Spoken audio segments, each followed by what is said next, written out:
تو آپ کے ابا نے اگر آپ پر پابندیاں لگائی ہوئی ہیں کہ اتنی دیر سے کیوں آ رہا ہے, تو یہ پابندی آپ کو خراب کرنے کے لیے نہیں بلکہ آپ کو بنانے. کچھ دن برداشت کر لو. ایک صاحب سے میں نے کہا یار ابا کی کچھ دن برداشت کر لے, ابا نے ہمیشہ زندہ نہیں رہنا ہے, کچھ دن برداشت کر لے.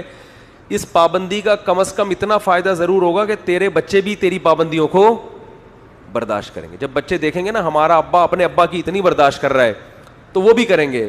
اور اگر بچوں نے دیکھ لیا ہمارا ابا اپنے ابا کی نہیں سنتا تو وہ 2 ہاتھ آگے جائیں گے تم سے, کیونکہ اگلی نسل ہر چیز میں ماڈرن ہے, وہ جہاں چھوڑ کے جا رہے ہیں اس سے 2 ہاتھ آگے جائے گی.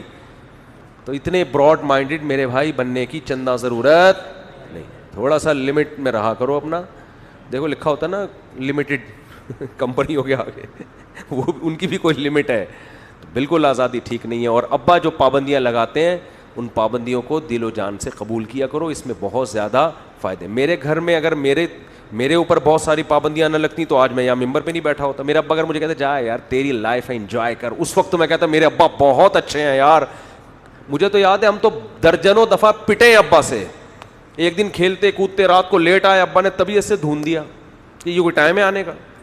اس وقت تو بہت غصہ آیا کہ یار ہم لے کے ابا ہی کوٹ رہے ہیں پیٹ رہے ہیں, باقیوں کے ابا تو کچھ نہیں کہتے ہمیں.